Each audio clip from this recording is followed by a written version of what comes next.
Welcome to the Haunted Beaut Diaries Podcast. I'm your host, Sabrina. Today, we're diving into the world of Mako Island from the H2O Just Add Water series.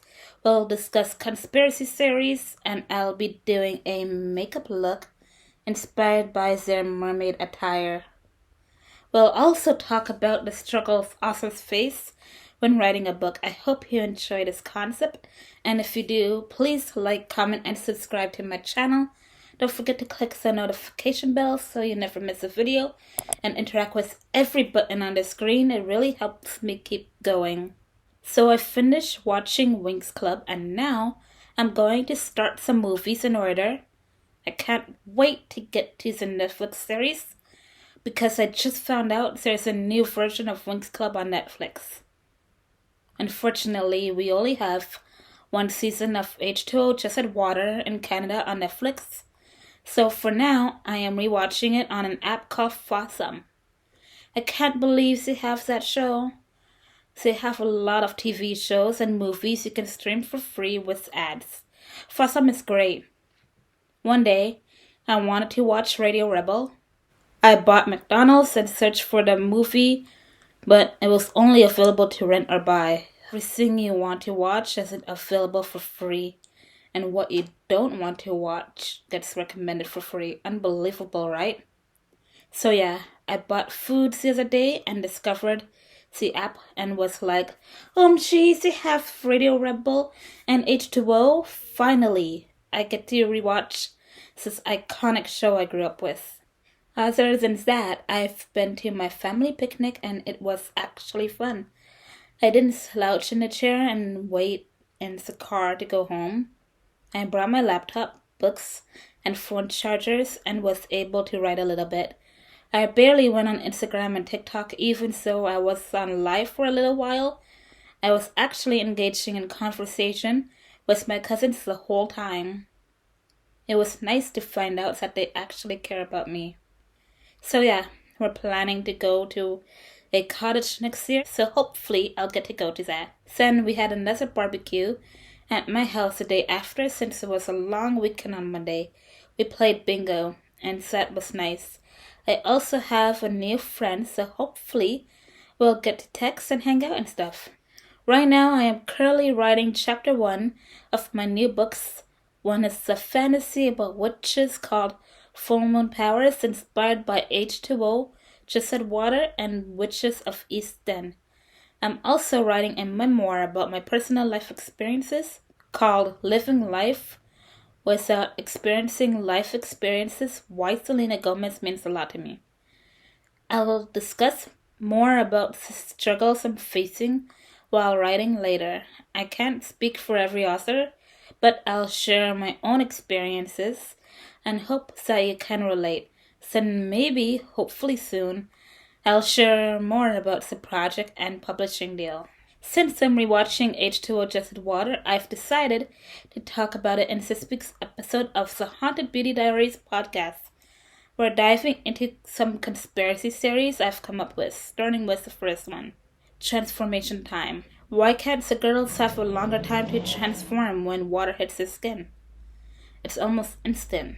If the girls had just 1 minute, 60 seconds to transform, they would have more time to dry off. In case of an emergency, where they're in a crowded area or at risk of getting caught, they could grab a towel or use their powers to dry off and prevent the tails from appearing. This would add more drama and tension to the series. Keeping secrets from siblings. Another theory I've thought about is why the girls can't tell their siblings that they're mermaids. I believe their families should be the first to know about their secret, aside from Lewis and their boyfriends. If they told their siblings, Emma could tell Elliot she's a mermaid, and Cleo could tell Kim. This way, they could arrange things to prevent their secrets from being exposed. For instance, Kim would give Cleo more time in the bathroom, and Cleo wouldn't have to bribe Kim to do the dishes. Kim would understand Cleo's fear of water and cover for her. When they go to the beach or anywhere near water, Kim would even protect Cleo from the full moon. which would strengthen their bond and reduce their fights. Similarly, Elliot would understand why Emma quit the swim team and cover for her, like in the episode where she was sick and the girls caught a virus. He would also know to keep a low profile and not expose their secret, unlike when he made a big deal out of Ricky saving him from drowning. If only they knew the girls were mermaids, it would make their sibling bonds more significant and they would understand the girls' strange behaviors. Full moon influence. Why does the full moon make the girls act so strangely? They can't touch water or look directly at the full moon, or else they become hypnotized or act abnormally with their mermaid powers enhanced and uncontrollable. What's the mysterious phenomenon behind the full moon's powers? Redhead villains. Why are all the enemies or villains redheads, like Charlotte and Sophie? What do they have against the girls? Charlotte, for instance, wants to be a mermaid, and she somehow gains all three of the girls' powers. And why is Charlotte the strongest, even though she's fairly new to the game? Charlotte and plus-size representation. Does Charlotte represent the plus-size community in H2O Just Add Water? Some people say she's big, but I don't see her as fat. She's medium-sized, just a bit sick, but not fat. Maybe in her mermaid attire she appears plus-size, but in regular clothing she doesn't. Emma's departure. What was the real reason for Emma's departure in the later seasons? Why couldn't they create a bigger storyline for Emma, like having her get caught and her family deciding to leave to protect her secret? Instead, they simply say she moved or went on vacation and never came back. They miss an opportunity to be creative with her storyline, especially since she was a main character and a fan favorite. It feels like they didn't care why she left, as long as she was gone and could be easily replaced by the new character who had a bigger storyline, even though she was just introduced in season 3. Now to a creepypasta called The Curse of Mako Island. Once every full moon, the serene beauty of Mako Island transforms into a hauntingly dangerous realm. For those who wield mermaid powers, Emma, Cleo, and Ricky, the beloved trio of mermaids often found themselves drawn to the moonlit waters. They loved the enchanting glow of the full moon and the magical pull of the ocean. However, there was a dark secret hidden within the waves, one they never fully understood. On one fateful night, the girls decided to celebrate the full moon by swimming in the moon pool. As a silvery light shimmered on the water, they were blissfully unaware of the risk. Cleo playfully splashed water at Ricky, laughing as Emma twirled in delight, but soon an unsettling change began to sweep over them. As the full moon rose higher, its bright glow cast a mesmerizing spell over the mermaids. Their laughter faded as they felt an intense urge to look directly at the moon. Compelled by an invisible force, they gazed up, entranced. Suddenly, their powers surged, flooding them with energy they couldn't control. Their tails flickered and shimmered, but with the surge came an overwhelming sense of dread. The moon's hypnosis intensified their emotions and behavior, turning their playful camaraderie into confusion and chaos. Emma's laughter morphed into wild cries, while Cleo's playful splashes turned into frenzied waves, threatening to drag Ricky into the depths. In a moment of panic, Cleo cried out, "We can't touch the water or look at the moon." but it was too late. The strange phenomena caused them to lose their sense of self, becoming erratic and dangerous. The spirits of the island, who once protected some mermaids, now watched from the shadows, whispering warnings. Those who had fallen prey to the curse long ago echoed their cries. The girls fought against the powerful pull of the moon, but it was as if they were trapped into a nightmarish dream. As the night deepened, the mermaids realized they had become the very things they feared, dangerous beings, unable to control their powers. They had to escape the water and the moonlight before it was too late. Just as the moon reached its zenith, Cleo summoned her strength and led her friends away from the shimmering waters. With one final glance, they turned their backs on the moon, vowing never to let this power control them again. But deep down, they knew the curse of Mako Island was far from broken. The spirit still lingered, and the full moon would rise again. That was an interesting creepypasta. I hope you like it.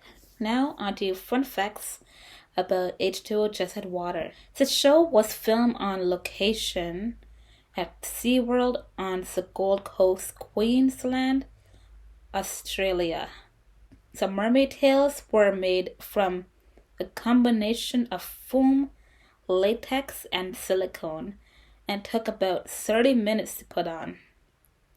Phoebe Tonkin, Cleo, and Claire Holt, Emma, both guest starred in the Vampire Diaries. Phoebe in season 3, episode 14 to 16, and Claire in season 4, episodes 1 to 7. The show's concept was inspired by the 1984 film Splash, starring Tom Hanks. The cast had to learn how to hold their breath for long periods and swim with the mermaid tails. Mako Island is a fictional island, but the exterior scenes were filmed at North Stradbroke Island, Queensland. The show's theme, No Ordinary Girl, was performed by Ellie Henderson. The show ran for 3 seasons, from 2006 to 2012, and became a global hit. Currently, I'm writing a book about witches. It's a fantasy called Full Moon Powers, inspired by H2O Just Add Water and Witches of East End. I really like the beginning of Witches of East End, so I use that as inspiration for the first page of my book. In it, Joanna is on the sand using a long branch to draw symbols as she performs some type of ritual. It turns out she's a shapeshifter, not the real Joanna. Then 2 people who knew her approach, but they went missing afterward. She killed them, ate them, or something like that. I heard the show was based on a book series, so I must read them to find out more, and plan to get the whole collection someday soon. Scenes from H2O Just Add Water, especially the full moon episodes when the girls can't touch water or look at the full moon, otherwise their powers go out of control and they behave strangely with no memories the next day, also inspire me. In my book, I use the full moon as a source of power to enhance the witch's abilities during rituals. I love those shows. So yeah, that's where I get the plot from. We'll be talking about the struggles authors face when writing a book. I can't speak for every author, but I can speak for myself. First of all, I struggle with punctuation and things like that. For example, where does a question mark go in a quotation? Inside or outside the quotation marks? And where does the period go? In or out? I use commas a lot, and I often misuse semicolons, using them to replace commas. I struggle with forming sentences without mixing up words like in, on, at, was, where, were, and your. I recently learned that these are called filler words. I write the way I talk, and that's a weakness of mine. I didn't want to publish another book without working on that. I want to get stronger and understand English properly. I can tell you that every English teacher I've ever had once told me I have bad grammar, but at least my cursive is beautiful. I struggle with grammar, and that says a lot because I've published a book. So when people ask how I write so well and have a book out at such a young age, I say, well, I struggle with grammar, for instance. And they say, what? But you're an author. You published a book and you struggle with grammar? It's a whole argument after that. Another thing I struggle with is writer's block. I get writer's block a lot. Sometimes it lasts about a week, maybe a month. When I have writer's block, I stop the project I'm working on and move on to something else. I'll do something creative like play music or piano or do makeup. I'll distract myself for as long as I can, hoping something comes to mind. When I do find something to write about, I get on it right away. No wasting time. Because if I don't write it down immediately, it'll vanish and I'll forget every detail. Then I'll have writer's block again, sometimes for even longer, like a year. So always distract yourself when you have writer's block, and I advise you to journal. Write anything down, like your day, what you prayed for, your dreams, goals, or secrets. Always journal because whatever comes to mind, you might use it later for a book or something. So yeah, I deal with grammar, writer's block, and another thing, spelling. Oh my gosh, spelling is hard. I know some words, but when it comes to broader vocabulary, I have to ask Siri or Alexa, or Google it. I use an online dictionary to find more meanings for words I normally use. Then, replace them with longer, harder to pronounce words. So it looks like I'm a good writer and know what I'm talking about. I'd love to use bigger words in my writing instead of filling it up with filler words because I love pausing and sounding them out. Like when I read, if there's a word I've never heard of before or one that sounds too complicated to pronounce, I'll Google it and write it down. Maybe I'll use it later. Oh, and the word of the day calendar really works to enhance your vocabulary. So yeah, I've dealt with spelling, grammar, punctuation, and writer's block. These are just a few things I've struggled with when writing a book. I hope you can relate and leave your thoughts in the comments below on what you've struggled with when writing. If you want a longer video focused on my struggles when writing a book, let me know in the comments below and I'll get right on it. Right now, I use Wondershare Filmora to edit my videos. Safe Update is a platform a lot to keep up with trends and fix everything that was wrong with the older versions. It features new effects, music, transitions, and more. It's so easy to navigate that you don't need any editing experience to understand how to edit a video. Everything is right at your fingertips, and that's what helps me make my YouTube videos look exactly like my vision. It's so simple, and if you want to export without a watermark, I advise you pay for the premium version. That way you only pay once and it's a lifetime offer. I've never seen anything like it. I was using this editing software at school in my journalism course to edit a few videos we did for a documentary project. I used Wondershare Filmora to edit everything instead because the required software was too complicated and intended for professionals. We had a class on how to edit, but the professor wasn't good at explaining everything in a way that someone with no experience would understand. And guess what? I still passed my assignments. So this is good for editing your content. Please tell me what you think after using it in the comments below. I'd love to know your thoughts on Wondershare Filmora. Also, I'd like to give a non-sponsored shout out to Camille. I love Cameo. I used it to promote my book. I love requesting my favorite celebrities to shout out my book to my followers, as you've seen in a few videos yourself. For example, I've gotten a personalized video from David DeLuise, the dad who plays Mr. Russo in Wizards of Waverly Place, Maria Canals-Barrera, David Henry, Kara Cosarin from the Sundermans, Tracy and Shrill, and Isabella Merced. So you'll see a few videos pop up when you search for my book. I use it to get the word out because nobody knows it exists unless you tell them, right? So I suggest you do the same. Get your book out there, go on Cameo, and tell your friends. Ariana Grande just revealed a new collection of unique scents called Love Notes. It's exclusive to you in stores in the UK on August 14th, in Europe on August 19th, in North America on September 15th, and in Australia coming soon. Ariana Grande isn't the only artist releasing a new perfume collection soon. Sabrina Carpenter also has a new fragrance called Cherry Baby, available now in the US, with international dates coming soon.